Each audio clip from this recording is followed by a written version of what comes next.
அவளுக்கு நல்லாவே தெரியும் அவ சொல்ற எதையுமே நீங்க நம்ப மாட்டீங்கன்னு. அதனாலதான் அவ உங்ககிட்ட மறைச்சா. And she thought of committing suicide. அவ தன்னைத்தானே அழிச்சுக்க முடிவு பண்ணிட்டா. பிராச்சிதா இதுக்கெல்லாம் காரணம். நீங்க அன்பு காட்டின அந்த பிராச்சிதானா காரணம். நான் ரியாவுக்கு ரன்வீருக்கு கல்யாணம் ஃபிக்ஸ் பண்ணிட்டேன். அப்புறம் ஏன் ரியா அப்படி பண்ணி? எனக்கு தெரியல விக்ரம். இப்ப நான் உங்ககிட்ட காட்டின வீடியோ இருக்குல்ல, ரியாவை தவிர அது வேற யாருக்கும் தெரியாது. எப்ப ரியா ரன்வீர இழந்துட்டான்னு தெரிஞ்சதோ, எப்ப பிராச்சிக்கு அவன் சொந்தமாயிட்டான்னு தெரிஞ்சதோ, அப்ப அவ சூசைட் பண்ணிக்க முடிவு எடுத்திருப்பா. மிஸ்டர் மேஹரா, உங்க கையிலயும் தீக்காயம் இருக்கு. இதுக்கு ட்ரீட்மெண்ட் பண்ணி ஆகணும். நான் நல்லா இருக்கேன். It's okay. ரியா எப்படி இருக்கா? என்ன அபி? சிஸ்டர் என் கூட கொஞ்சம் இப்படி வாங்க. வாங்க.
இங்கே பாரு பிராச்சி, எதுக்காக ஒரு பையன் வந்து ஒரு பொண்ணோட கையில் ரிங் மாட்டி விடுறான்னு தெரியுமா?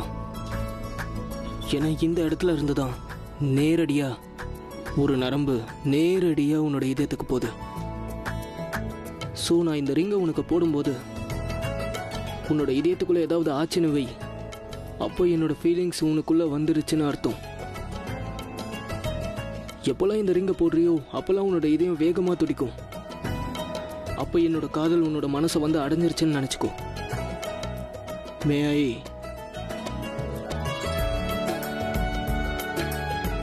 அட ஏதாவது சொல்லு. உன்னோட ப்ராப்ளமே இதுதான். எப்போ பேசாதன்னு சொல்கிறனோ அப்போ தொணன்னு பேசிக்கிட்டே இருப்ப. எப்போ பேசுன்னு சொல்கிறனோ அப்போ அமைதியாக இருப்ப. உன்னோட இந்த பழக்கத்தை கொஞ்சம் மாற்றிக்கோ. சரி, நீ சொல்ல வேண்டாம். உன்னோட கண்ணை பார்த்தே, உன் கண்ணை பார்த்தே நான் கேள்வியை கேட்டுக்கிறேன். நான் இந்த ரிங்கை போட்டு விடலாமா?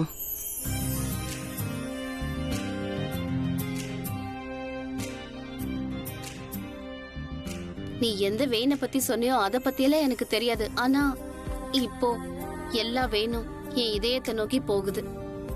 சரி, எனக்கு மோதிரம் போட்டு விடு. உன் காதல் எனக்கு வெளிப்படுத்து. பிராச்சி, காதலும் சரி நம்பிக்கையும் சரி ரெண்டும் ஜோடி பறவைகள் மாதிரி. ஒன்று பறந்து போச்சுன்னு வை, கொஞ்ச நேரம் கழிச்சு இன்னொன்று பறந்துடும். ஆனால் நம்ம விஷயத்துலலாம் அந்த மாதிரி நடக்காது. நான் எப்பவும் என் கூட மட்டும்தான் வச்சிருப்பேன். என்னோட காதலில் எப்பவும் குறையே வராது. அதே மாதிரி உன்னோட நம்பிக்கையை நான் என்னைக்கும் உடைக்க மாட்டேன். ஹாய், என்ன அழகா சொன்னா. இவ்ளோ அழகா ப்ரோபோஸ் பண்ணா யாரு தான் ரிஜெக்ட் பண்ணுவா? ரன்பீர் உண்மையிலேயே கியூட் தான்.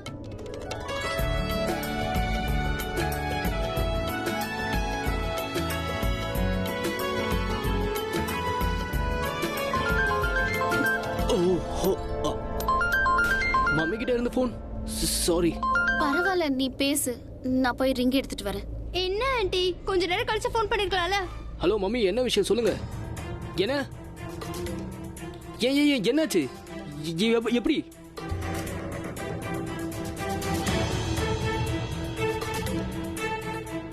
ரியா இப்ப ஹாஸ்பிடல்ல இருக்கா. நீ எங்க இருந்தாலும் சரி, உடனே கிளம்பி சிட்டி ஹாஸ்பிடலுக்கு வா. நான் வந்துடுறேன். Just on my way. நான் வந்துடுறேன்.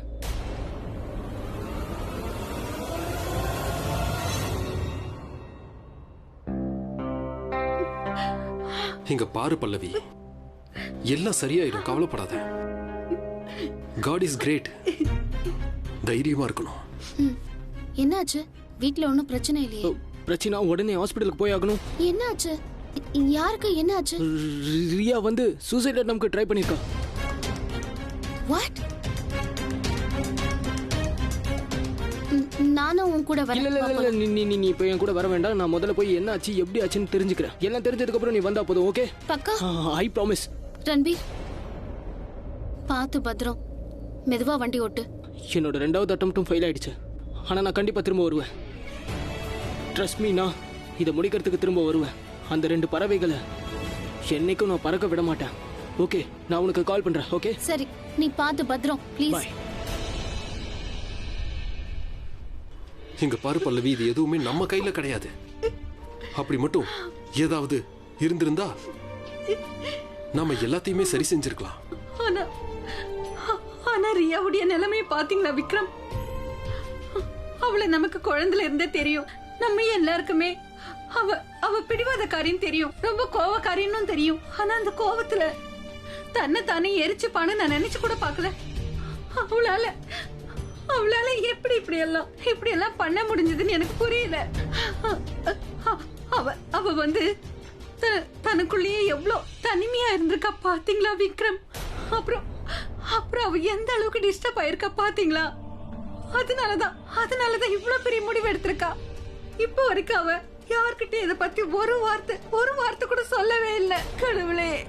பல்லவி, அப்புறம் நான் வந்து அப்புறம் எனக்கு ரியா ரன்பீரை காதலிக்கிற விஷயம் எனக்கு ரொம்ப நல்லாவே தெரியும். அதே மாதிரி ரன்பீரும் ரியாவை காதலிக்கிறான்னு. ஆனா இந்த விஷயத்தை நான் யார்கிட்டயும் சொல்லவே இல்ல. வீட்டுல இருந்த யார்கிட்டயும் கூட சொல்லல. வீட்டுல எல்லார்கிட்டயும் சொல்லிருக்கணும், உங்ககிட்ட சொல்லிருக்கணும், இல்ல அவகிட்டயாவது சொல்லிருக்கணும். நான் யார்கிட்டயும் சொல்லவே இல்ல, மறைச்சிட்டேனே. நான் மட்டும் சொல்லியிருந்தேன்னா அப்புறம் இந்த பிராச்சி ரன்பீர் பக்கத்துல வந்திருக்கவே மாட்டா. இப்படி ஒரு சம்பவம் நடந்திருக்காது. எல்லா தப்புக்கும் நான் தான் காரணம். நீ ஏன் இப்படி பேசுற பல்லவி? நாம எல்லாருக்குமே நல்லா தெரியும் பிராச்சி எவ்வளவு நல்லவன்னு.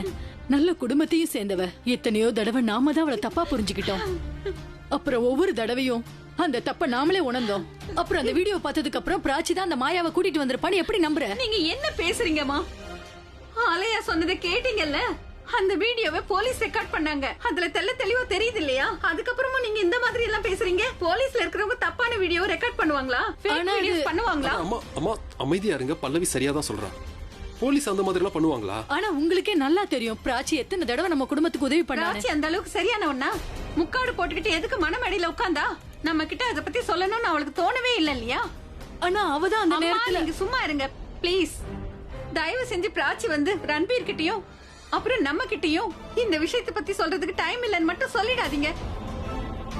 ஒருவேளை பிராச்சி ரன்பீருக்கு உதவி பண்ணணும்னு நினைச்சிருந்தானா நம்மள யாராவது ஒருத்தர் கிட்ட அவ உண்மையை சொல்லிருக்கலாமே, நமக்கு இன்ஃபார்ம் பண்ணிருக்கலாமே. இல்ல மம்மி, அவ அந்த மாதிரி பண்ணவே இல்ல. ஏன்னா பிராச்சி ரன்பீரை கல்யாணம் பண்ணிக்க ஆசைப்பட்டா. மாயா மட்டும் இந்நேரம் வந்து கல்யாணத்தை தடுத்து நிறுத்தலனா பிராச்சி ரன்பீரை கல்யாணம் பண்ணிருப்பா. அப்படி நடந்திருந்ததுன்னா ரியாவை பழி வாங்கியிருப்பா.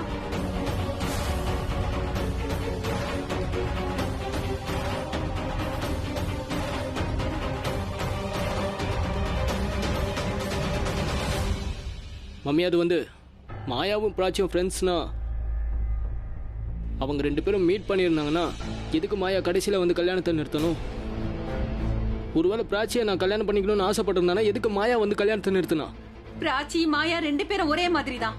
எல்லாம் பணத்துக்காக ஆசைப்படுறவங்க, வேற எதுவும் இல்ல. பிராச்சி கடைசி நேரத்துல மாயாவுக்கு பணம் கொடுக்க முடியாதுன்னு சொல்லிருப்பா. அவ்வளவுதான். மாயா வந்து பிராச்சியோட பிளான சொதப்பிட்டா. அவங்க 2 பேருமே ஒரே மாதிரியான ஆளுங்க தான்.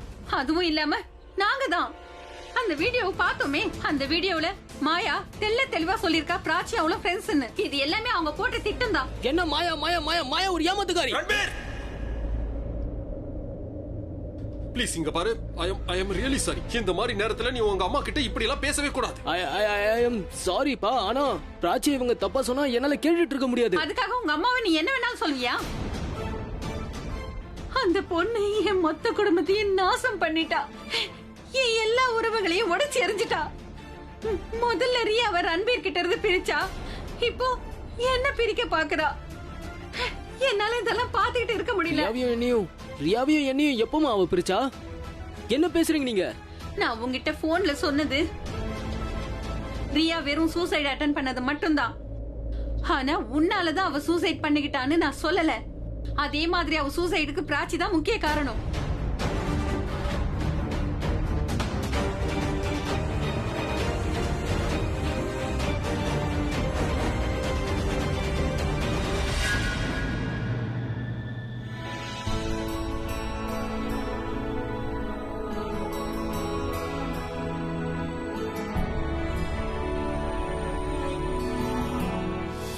நீ போலையா? இங்கதான் இருக்கேன். நான் வீட்டுக்கு போக மாட்டேன். ஏன்? ஏன்னு கேட்டா என்ன அர்த்தம்? நீங்க இங்க இருக்கும்போது நான் எப்படி வீட்டுக்கு போவேன்?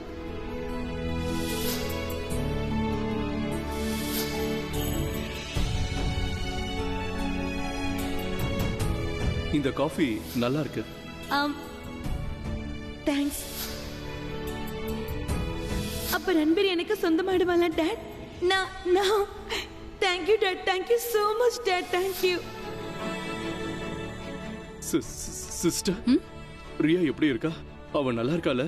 இப்ப நல்லா இருக்காங்க. இப்ப நல்லா இருக்கானா? அவையும் எழுந்திருக்க மாட்டேங்கிறா. அவன் நல்லா இருக்கானா? இன்னும் ஏன் படுத்துக்கிட்டே இருக்கா? எனக்கு பதில் சொல்லுங்க. ஏன் படுத்து இருக்கா? அபி, நீ எதுக்கும் டென்ஷன் ஆகாதப்பா. அவளுக்கு ஒண்ணும் ஆகாது. பாட்டி, அவ நல்லா இருக்கானா? அப்படியே என்ன கூப்பிட மாட்டேங்கிறா. இவங்க கிட்ட கேளுங்க. அவ டேட கூப்பிட்டாலன்னு கேளுங்க. இவங்க சும்மா இருக்காங்க, ஆனா எதுவும் பண்ண மாட்டேங்கிறாங்க. போங்க, போய் டாக்டரை கூப்பிடுங்க. Go call you doctor right now. Go. அபி, கொஞ்சம் பொறுமையா இருப்பா. அபி, கொஞ்சம் அமைதியா இரு ப்ளீஸ். சாரி சிஸ்டர், நீங்க இங்க இருந்து போங்க. ஓகே. பாட்டி, அவன் நல்லா இருக்கானா? நான் ஏன் போய் பார்க்க கூடாது? பிராச்சி மேல இருக்கிற கோவத்தை எதுக்காக நர்ஸ் மேல காட்டுறீங்க?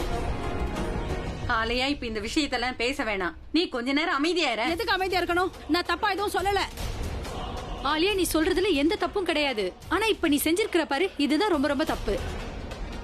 இந்த எல்லா விஷயமும் எங்களுக்கு தெரிஞ்சிருக்கணும், ஆனா தெரியல. ஒருவேளை அபிக்கு இந்த விஷயம் எல்லாம் தெரிஞ்சிருந்தா இப்படி எல்லாம் நடக்க விட்டுருக்க மாட்டான். மேபி அப்படி நடக்கிறதுக்கு கூட வாய்ப்பு இருக்கு.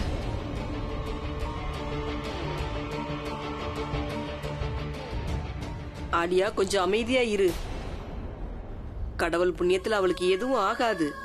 ஆனா எல்லாரோட அதிகமா பாதிக்கப்பட்டது நம்ம அபி. ஏன்னா அவனோட பொண்ணு. அவனோட பொண்ணை பத்தி அவன் யோசிக்கிறதுக்கு அவனுக்கு கொஞ்சம் அவகாசம் கொடுங்க. தயவு செஞ்சு இதுக்கு மேல எதுவும் பேசாத நீ. அப்பதான் அபி ரொம்ப கில்ட்டியா ஃபீல் பண்ண மாட்டான். இப்படின்னா அப்படி இருக்கும், அப்படின்னா இப்படி இருக்கும்னு அவனை யோசிக்க விடாதீங்க. ஆனா பாட்டி, நாங்க என்ன பண்ண முடியும்? நீங்களே பாத்தீங்க, அபி நர்ஸ் மேலேயே கோவப்பட்டாரு. அதனால என்ன? கோபம் வர்றது சகஜம்தான், ஆனா அது வரக்கூடாது. நம்ம அபியோட கஷ்டத்தையும் பார்க்கணும்ல. அவன் நொந்து போயிருக்கான். பிராச்சி நல்லவளோ கெட்டவளோ இத பத்தி நம்ம அப்புறமா டிஸ்கஷன் பண்ணிக்கலாம். இப்ப நம்ம எல்லாருமா சேர்ந்து அந்த கடவுள்கிட்ட வேண்டிக்குவோம். அப்பதான் ரியா சீக்கிரமா குணமாவா. எல்லாரும் ஆசைப்படுறது ரியா குணமாகணும்னு தான். பட் ஐ எம் சாரி, நான் அமைதியா இருக்க மாட்டேன். அந்த பிராச்சியில என்னோட ரியா சாகரத்துக்கு துணிஞ்சிட்டா. நான் அவளோட அத்தை. எனக்கும் கஷ்டமா இருக்கு. என்னோட கோவத்தையும் நீங்க கொஞ்சம் புரிஞ்சுக்கோங்க. எக்ஸ்கியூஸ் மீ, நான் இதோ இப்ப வந்துடுறேன். நீ பிராச்சியை நினைச்சு பொறாமப்படுற. ஐ அம் ரைட். அவளை எல்லாருக்குமே பிடிச்சிருக்கு. அப்ப நான் பொறாமப்படுத்தன செய்வேன். இவங்க உங்க பொண்ணு இல்லைன்னா நீங்க எதுக்காக இவ்வளவு டென்ஷன் ஆகுறீங்க? இந்த உலகத்தை பொறுத்த வரைக்கும் அவ என் பொண்ணு இல்லதான். ஆனா என்ன பொறுத்த வரைக்கும் என் பொண்ணை விட மேலானவ. டாட், நான் ஒருவேளை உங்ககிட்ட வந்து நீங்க என் டாட் கிடையாது, நான் டாட் மாதிரி நடந்துக்கிறீங்கன்னு சொன்ன கோவம் வராதா? ரியா, நீ ஏன் இப்படி பண்ண? இந்த உலகத்துல எல்லாத்த விட உன்னதான் அதிகமா நேசிக்கிறேன்னு தெரியும். அப்படி இருக்கும்போது பிராச்சியை தான் நேசிக்கிறேன், உன்னை நேசிக்கலன்னு எப்படி நினைச்ச? I love you Riya. I love you sweetheart. I love you.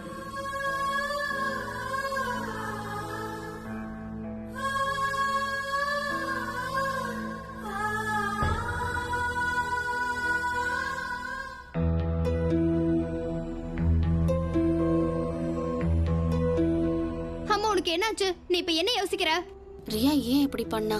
அவ மனசுல என்ன ஓடிக்கிட்டு இருக்கு? பிராச்சி, அவ மனசுக்குள்ள எனக்கு என்ன இருக்குன்னு தெரியாதானா? உன் மனசுக்குள்ள எனக்கு என்ன இருக்குன்னு நல்லாவே தெரியும். நீ அவளுக்காக இவ்வளவு வருத்தப்பட வேண்டிய அவசியமே இல்ல.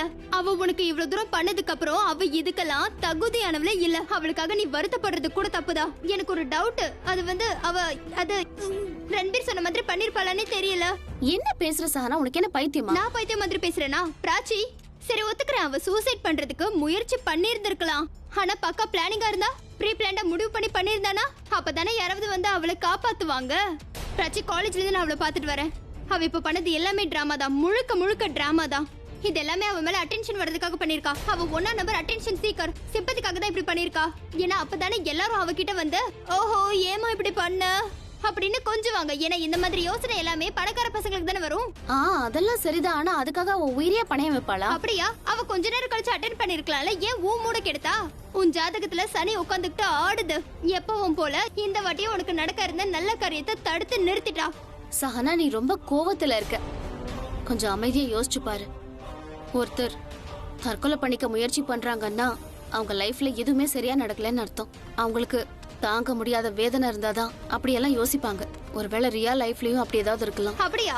இவ்வளவு தூரம் சொல்லிட்டல, அப்ப லைஃப்ல என்ன ப்ராப்ளம் இருக்கு அதே சொல்லு. ஒரு பக்கம் அவ பணக்காரி, அவ நினைச்சா எதை வேணாலும் வாங்கலாம். அவ லைஃப்ல எந்த கஷ்டமுமே இல்ல, எல்லாமே சரியா தான் இருக்கா. லவ் லைஃப் அவளுக்கு ஈஸியா கிடைச்சிரும். அவ லைஃப்ல அப்படி என்ன ப்ராப்ளம் இருக்குன்னு சொல்றேன். என் கண்ணுக்கு எதுவும் தெரியல. சரி அதெல்லாம் போகட்டும் விடு. என்னைக்காவது ஏன் லைஃப்ல ஏதாவது டென்ஷன் இருக்கான்னு நீ கேட்டிருக்கியா? சஹனா, நீ என்ன வேணாலும் சொல்லிக்கோ, ப்ளீஸ் அவளை கிண்டல் பண்ணாத. சரி ஓகே, இப்ப நான் ஏதாவது சொன்னா அதுவே உனக்கு ப்ராப்ளமா தெரியும். அதனால நான் இப்ப எதுவும் சொல்ல மாட்டேன், போதுமா?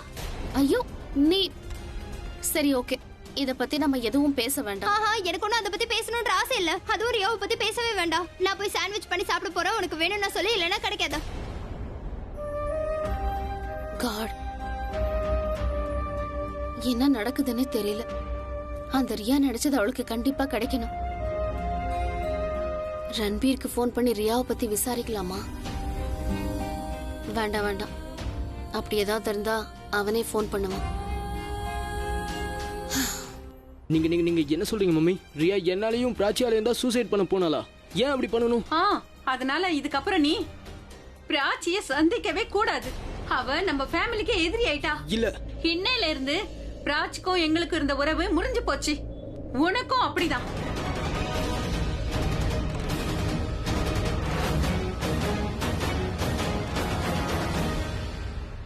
இங்க பாரு, எல்லா ஸ்வீட்ஸும் வாங்கியாச்சு. நம்ம ஒரு வேலை பண்ணலாம். சுகர் ஃப்ரீ சக்கரை வருது இல்ல, அதையும் நம்ம வாங்கிக்கலாம். ரன்பீர் வீட்ல யார் யாருக்கெல்லாம் சுகர் இருக்குன்னு யாருக்கு தெரியும்? அங்க யாருக்கும் சுகர் இல்ல. இதெல்லாம் உனக்கு எப்படி தெரியும்? அதான் எனக்கு தெரியும் சொல்றேன்ல. தெரியுமா இல்ல தெரிஞ்சுக்கிட்டியா? நீ கரெக்டா தான் போயிட்டு இருக்க. கல்யாணத்துக்கு முன்னாடி சம்பந்தி வீட்டை பத்தி தெரிஞ்சுக்கிறது ரொம்ப நல்ல விஷயம்தான். ஆமா, ஒருவேளை உனக்கு அந்த குடும்பத்துல யாராவது கிடைச்சிட்டாங்களா என்ன? நீங்க என்ன வேணும்னாலும் உங்க இஷ்டத்துக்கு பேசுவீங்களா? வேற என்ன சொல்றது? ஒருவேளை பிராச்சி சொல்லியிருந்தா எதுக்காக இப்படி சொல்றான்னு எனக்கு புரிஞ்சிருக்கும். ஆனா பிராச்சியோட அம்மா இதெல்லாம் சொல்றான்னா எனக்கு கொஞ்சமா சந்தேகம் வருது. அப்புறம் வேற யார பத்தி எல்லாம் உனக்கு தெரியும், கொஞ்சம் சொல்லு. அட என்ன நீங்க? பிராச்சி தான் எல்லா விஷயத்தையும் சொன்னா. அவங்க வீட்ல யாருக்கும் எந்த பிரச்சனையும் இல்லையா. பல்லவி மேடம்க்கு மட்டும் கொஞ்சம். பல்லவிக்கு என்ன? அவங்களுக்கு ஒண்ணும் இல்ல, லைட்டா பிபி ப்ராப்ளம் இருக்கும். இந்த பிபி இருக்கே, 2 பேர்ல ஒருத்தருக்கு கண்டிப்பா இருக்கும். ஆனா இத நாம இப்படியே விட்டுற முடியாதுல. இது சீரியஸான விஷயம் இல்ல. நம்ம சீரியஸா இருந்தா ஆட்டோமேட்டிக்கா பிபி வந்துரும். ஆனா ஒரு விஷயம் தான் எனக்கு புரிய மாட்டேங்குது. பிராச்சிக்கு அந்த வீட்ல இருக்கிறவங்கள பத்தி இவ்வளவு இன்ஃபர்மேஷன் எப்படி தெரிஞ்சது? ஒருவேளை பிராச்சியும் ரன்பீரும் ரொம்ப நாளாவே காதலிச்சிட்டு இருந்தாங்களா, இல்ல இப்பதான் நமக்கு அது தெரிய வந்துச்சா? இல்ல அப்படியெல்லாம் இருக்காது. இன்ஃபேக்ட் நான் இப்ப என்ன யோசிக்கிறேன்னா, என்ன, நான் பிராச்சி கிட்ட கேட்கவே இல்ல. நான் பாட்டுக்கு என்னோட முடிவை இவ்வளவு சீக்கிரமா சொல்லிட்டேன். பிராச்சிக்கு இந்த கல்யாணத்துல இஷ்டம் இருக்கா இல்லையான்னு ஏன் தேவையில்லாம மனசை போட்டு குழப்பிக்கிற? பிராச்சி அவளா வந்து ஆமான்னு சொல்லணும்னு எதிர்பார்க்கறியா? அட நீ பாக்கல 2 பேருக்கு இடையில எவ்வளவு காதல் இருக்குன்னு? அப்புறம் ரன்பீர் நம்ம முன்னாடி தானே அவகிட்ட ப்ரொபோஸ் பண்ணா. நீங்க சொல்றதெல்லாம் சரி, இருந்தாலும் இங்க பாருங்க சரிதா, பசங்களை பொறுத்த வரைக்கும் காதலும் கல்யாணமும் வேற வேற விஷயம். அவங்க சுலபமா காதலுக்கு ஒத்துப்பாங்க. ஆனா கல்யாணம்னா 2 பேரும் ஒன்னா சேர்ந்து வாழணும், வாழ்நாள் முழுக்க பிரியாம வாழணும். பாவம் பிராச்சி. உனக்கு பைத்தியம் பிடிச்சிருச்சா? ஆமா இல்ல, அது வந்து பிராச்சியே வந்து சம்மதம் சொல்லிட்டா போதும். சரி, இதுதான் உன் ஆசைன்னா இப்பவே பிராச்சிக்கு போன் பண்ணி கேளு. சரி, போன் பண்றேன். பல்லவி, இது ஹாஸ்பிட்டல், சத்தம் போட்டு பேசாதம்மா. எதா இருந்தாலும் வீட்ல போய் பாத்துக்கலாமா? எனக்கு தெரிஞ்சுக்கணும். எனக்கு ஒரு விஷயம் புரியல. நீங்க ஏன் இப்படி பேசுறீங்க? நேத்து வரைக்கும் உங்க கணக்குல பிராச்சி ரொம்ப நல்லவளா தெரிஞ்சா, நம்ம குடும்பத்துல ஒருத்தியா தெரிஞ்சா, ஆனா இன்னைக்கு ஒரே ஒரு வீடியோவை பார்த்துட்டு நீங்க எப்படி மம்மி அவளை தப்பா பேசலாம்? மம்மி நீங்க சொல்ற மாதிரி எல்லாம் பிராச்சி அந்த மாதிரி கிடையாது. கண்டிப்பா அந்த மாதிரி கிடையாது. அப்புறம் இன்னைக்கு சாயந்தரம் நீங்க அவங்க வீட்டுக்கு போய் எங்களோட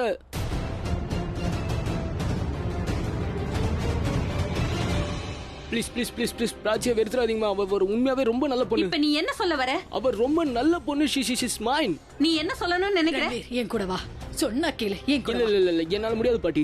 இப்போ என்னால சொல்ல முடியலன்னா எப்பவும் சொல்ல முடியாம போயிடும். இந்த மிஸ் அண்டர்ஸ்டாண்டிங் பெரிய ப்ராப்ளம் ஆயிடும். கண்டிப்பா இவங்க கிட்ட நான் சொல்ல போறேன். ஓகே சொல்லுப்பா, என்ன சொல்லணுமோ சொல்லு. நான் பிராச்சியை காதலிக்கிறேன். அவளை கல்யாணம் பண்ணிக்க ஆசைப்படுறேன். அவதான் எனக்கு எல்லாமே. அவதான் என்னோட வாழ்க்கை ஃபுல்லா.